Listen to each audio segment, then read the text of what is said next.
السلام عليكم ورحمة الله وبركاته. cashirkan waa cashirkii toddobaad ee maadadii financial accounting. Maanta waxaan ku qaadan doonaa journalizing and posting transaction. waan soo fahnay waxa journalizing laga wado iyo micnaha posting transaction.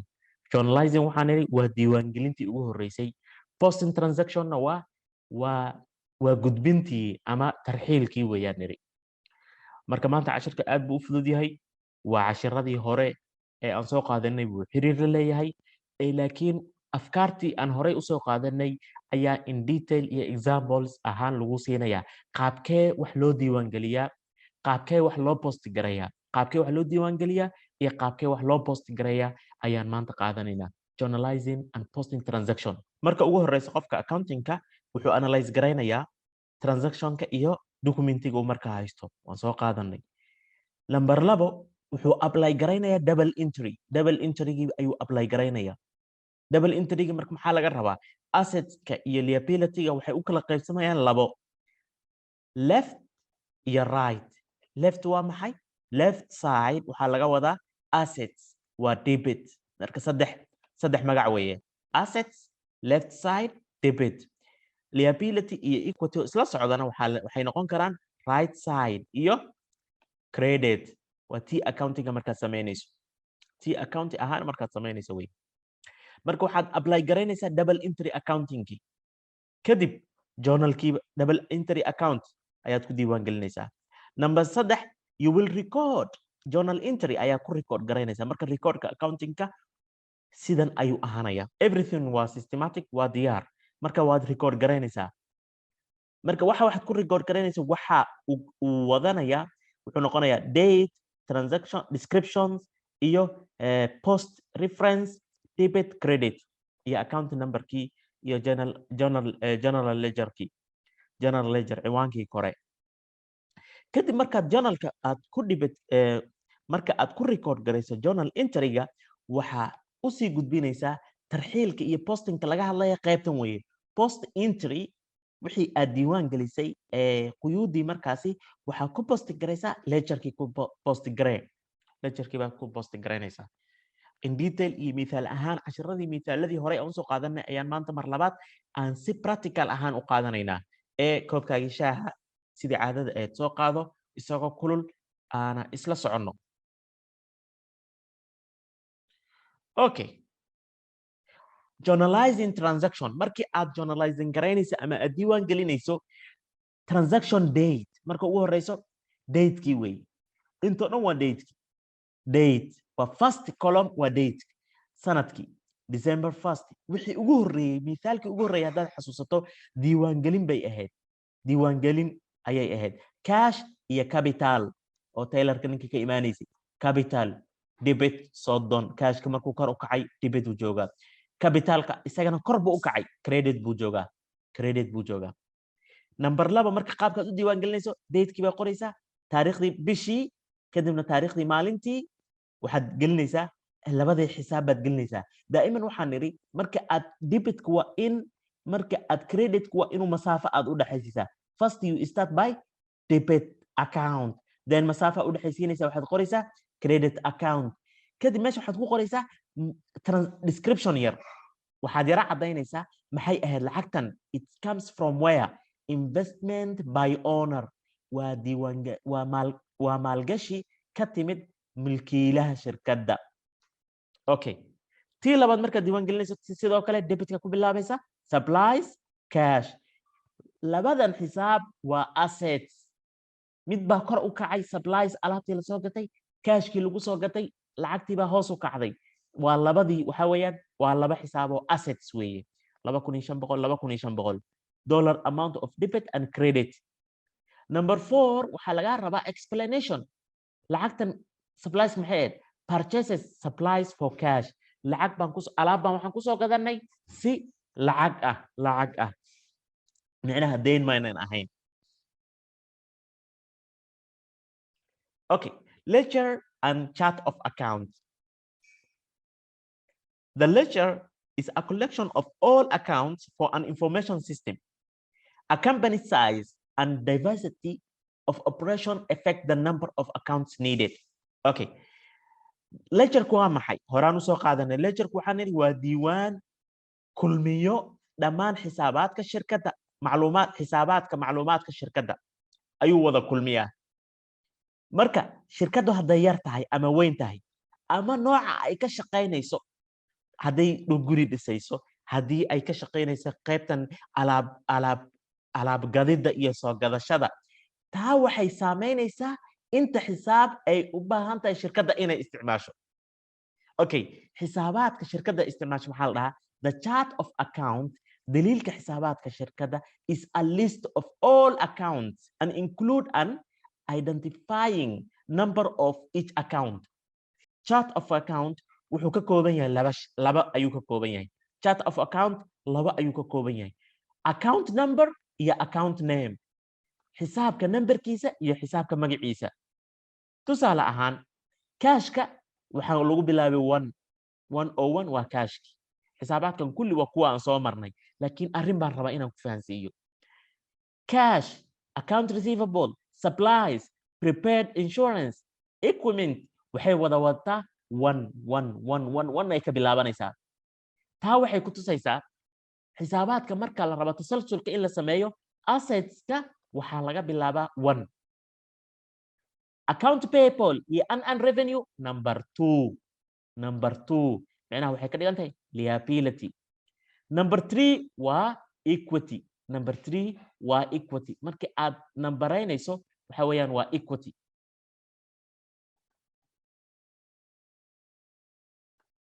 number 3 waa equity way number 3 waa equity way number 3 number 4 waa revenue number 6 waa salaries kharashaadka shirkadda labay u qaybsamaan kama hor dhacayno waxaa lagu qaataa managerialka lagu qaataa haddii ilaahay insha allahu tacaala noo saamaxo oo ay fursadda noo siisay insha allahu tacaala inaan duubnaan isku dayeena number equity-ga su'aal baa ka imaan karta meeshan arday baa wuxuu dhihi karaa arday koobkiisa shaha haysto oo indhaha u furan yihiin macalin number 5 xagee ka dhacday number 5 maxaa looga guuray number 5 iyo accountingka ma colaad baa ka dhaxayso maya wax colaada kama dhaxayso accountingka waa la saaxiib dhammaan xisaabaadka oo dhan nambarada oo dhan saaxiib bay yihiin number 5 waaye xagee ka dhacday number 5 waxay ka dhacday kharashaadka ayaa laba u qaybsamay cost operation iyo expenses ama non operating cost operating iyo expenses ama waxaa la dhahaa non operating marka cost of operation waxay qaadanay number 5 misaaladii aan soo qaadanaynay kuma jirin marka cost of operation waxa kaliya ku jira waxay expense laano shirkadii aan soo diiwaan gelinay waxay ahayd shirkad gudbiso consulting ma aha shirkad alaab soo gadanayso wax samaynayso oo operating samaynaysa maynan ahayn so cost of operating ma jirin that is why aan number 5 meesha ugu jirin waan gartay in ay number 5 iyo xisaabaadku inaynan col ahayn ay laakiin waxa looga booday waxa weeye waxa tasalsulka number 5 waxa iska leh sida curfiga laazim ma aya shirkadu way kala bedeli kartaa seertay u dhaqmi kartaa ay laakiin sida curfiga sida commonka ahi waxa weeyaan in number 5 cost of operating cost number 5 baa iska leh non operating cost ama expenses ama general expenses waxaanay dhahaan number 6 la siiyaa marka waxaan soo marno dhan wuxuu ahaa expenses buu ahaa kulli expenses buu ahaa that is why number 6 meesha looga keenay number 5 na looga booday I hope it is clear okay T account xisaabaadka intaad dhiganaysaan oo accountingka aad casharada accountingka qaadanaysaan waxaad maqli doontaan T account maxaa tahay T account represent wuxuu matalaa a ledger account ayuu matalaa and it's a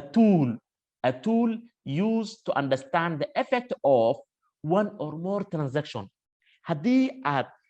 transactionkaada more than one uu yahay sifa aad u fahanto saamaynta ay transactionada ay leeyihiin waa T account inaad samaysaa oo wixii debit ana left side dhahdaa wixii creditna aad right side dhahdaa kadib waxaa kusoo bixi waxaa kusoo baxayo balancegii baa kuu soo baxaya so sifa aad balancega u gaadho waxa weeyaan t account baad samaynaysaa saasaad leedahay t accountida lagu sheegay wataa inta maxaa weeyaan nidhi debit maxaa kaloo la dhihi karaa left side inta waa maxay credit maxaa kaloo lagu magacaabi karaa right side okay tusaale su'aal baan idin weydiinayaa cash shirkadda ayaa waxay bixisay lacag mishaar ah transactionkaas left side maad gelinaysaa mise right side haddii lagu dhaho diiwaangeli shirkadda waxay bixisay lacag kharashaad ayay bixisay okay cashka ma kor buu u kacay mise hoos u dhacay su'aasha ugu horreysa inaad isweydiiso weeye hadduu hoos u dhacay xageen geenaynaa creditkan geenaynaa cashka hadduu kor u kacay waxaan geenaynaa debitka leesh cashku waa assetna kor markay u kacaan kor markuu u kaco waa xisaabkiisu waa debit weeye hoos markuu u dhacana credit weeye waa reer qurac weeye okay balance column account T account a useful illustration يعني markaad wax sharaxayso T account ya ku fiican waa useful illustrationka waa tawdiixin ama sharaxaad marka T accountiga wuxuu ku fiican yahay marka aad rabto qofka inaad fahansiiso balancega siduu ku imaaday balancegan hadda 5,000 see ku imaatay markaad rabto ardayga inaad fahansiiso ama qofka markaad rabto inaad ka dhaadhiciso maxaa fiican waxaa fiican T accountiga fiican but buu ku leeyahay but daa'iman waxay dhahaan but markii ay soo gasho sentence wixii ka horreeyo dhan bay hawada ku cunaysaa but baa lagu leeyahay marka balance column ledger account xisaabka balance column ledger are used in practical marka lagu leeyahay waxa weeyaan suuqa maxaa laga isticmaalaa shirkadaha maxay isticmaalaan T account waxbarashada waa lagu fasiri laakiin suuqa markaad tagto T account maya waad iloobaysaa maxaad isticmaalaysaa balance column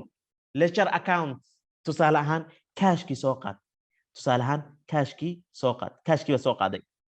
cashka numberkiisu muxuu ahaa number 1 magacii cashka magacii xisaabka way account name then account number waxaan nidhi 101 maxaa 1 looga bilaabay waa asset hadduu liability ahaan lahaa 2 hadduu equity ahaan lahaa 3 haddii uu ahaan lahaa revenue number 4 haddii uu ahaan lahaa expenses number 5 maya 5 ma ahaan ku yidhi waa number 6 okay number 5 goor ma isticmaalaynaa number 5 waxaad isticmaalaysaa haddii kharashaadkaagu ay ku jiraan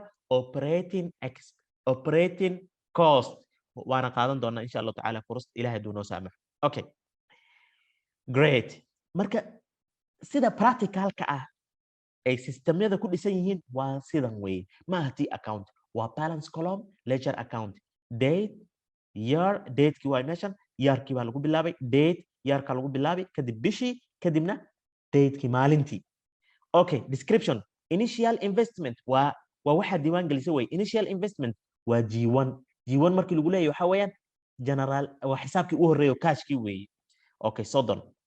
waa debit kor u kacay balancega waa 30 okay kadib supplier soo gadanay G1 weeye G1 macnaha waa cashkii weeye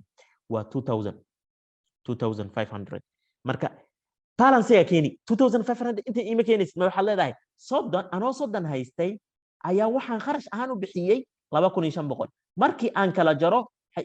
maxaa ii soo baxayo 27000 okay haddana waxaan soo gatay equipment 26000 baa soo hartay macnaha kan baa waxaa laga jarayaa kan labadana la kala jarayaa okay 1500 kadib collection from customer ama camiil ayaa waxa uu na siiyey lacag buu bixiyey 4200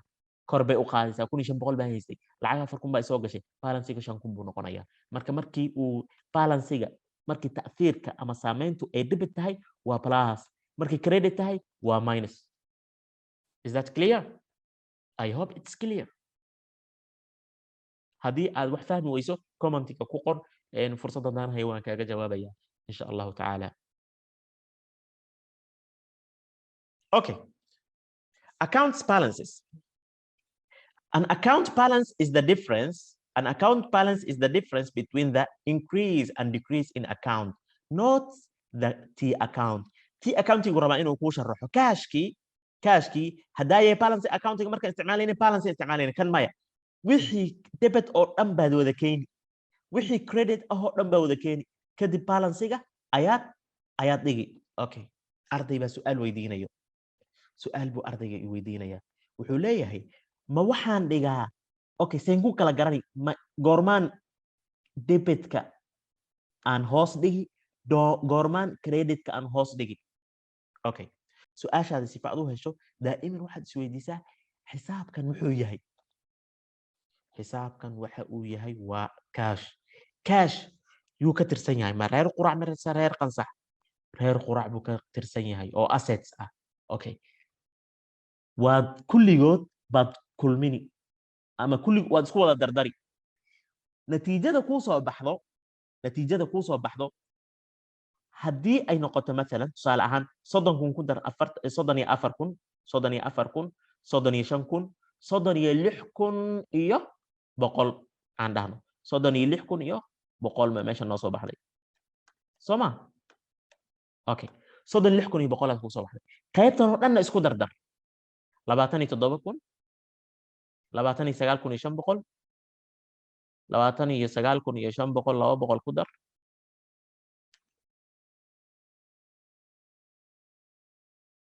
okay 26 kun oo lagu daray 2500 oo lagu daray 1700 oo lagu daray 1100 intana marka maxaa noo soo baxay 31 kun iyo 300 31 kun iyo 300 31 kun iyo 300 4 kun iyo 200 oo lagu daray 1900 oo lagu daray 30 kun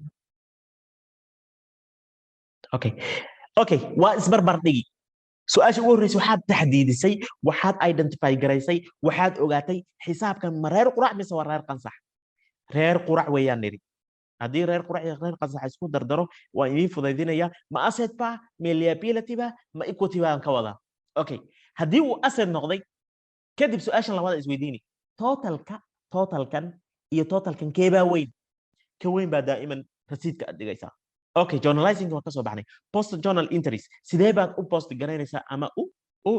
tarxiilinaysaa sidee baad u raraysaa xisaabaadkii aan soo diiwaan gelinay hadda waxaan ka hadlaynaa posting journal entries waxaan kasoo gudubnay sidee loo diiwaan geliyaa diiwaangelintii waan kasoo dhammaanay hadda raridii weeye sidee baan intaa u rarno xaggeen geenaynaa waxaan geenaynaa general ledger sidee baa general ledger loo geeyaa general ledger markaad rabtay inaad geyso waxa weeyaan waxaad awal shay waa lix qaybood weeye cashkii baad qaadaysaa cashkii baad qaadaysaa account cashkii baad qaadaysaa cashkii xisaabka waxaad u furaysaa xisaab khaasa cashka markaa qaado kadib haddana waxaad qaadaysaa datekii baad qaadaysaa datekii baad waxa weeyaan raraysaa markaad date karata kadib haddana waxaad raraysaa descriptionkii aad hadday diiwaan gelisay ayaad raraysaa kadib haddana waxaad raraysaa qiimihii baad raraysaa oo qaybtii dibadka geynaysaa kadib waxaad samaynaysaa kadib waxaad taxdiidinaysaa generalka muxuu yahay ma xisaabkii ugu horreeya waa G1 waa cashkii weeye waa diiwaan gelinaysaa okay raritaanka haddana maxaan kaloo raraa waxaad kaloo rari balancigii baad rari number 5 ugu dambeyntii maxaad rari ugu dambeyntii accounting number laakiin the good news waxa weeyaan waagii hore manual ahaan markii loo shaqayn jiray waxa la diiwaan waxaan oo dhan manual bay ahayd qofka isaga gacantiisa ku diiwaan gelin jiray kadib waa la hormaray hadda mujarrad markaad point taabato ayuu waxaan oo dhan ku sameynaya laakiin waxa laga rabaa as a student inaad garato systemka muxuu sameynaya qaabka wax loo rarayo inaad fahansan tahay oo conceptigii uu ka dhaadhacsan yahay I hope everything is clear halkaasi ayaan cashirkii maanta ku joojinaynaa insha Allah waxaad nagala socon kartaan channelkeena Mustafa Xare waxaad kusoo biiri kartaa sidoo kale Somali Accounting Groupka sifa aad wala socoto discussionada iyo isweydiinta ay ardayda isweydiinayaan halkaasi intaan ku kulmayno casharada soo socda waxaan idinkaga tegayaa assalaamu calaykum waraxmatullaahi wabarakaatuh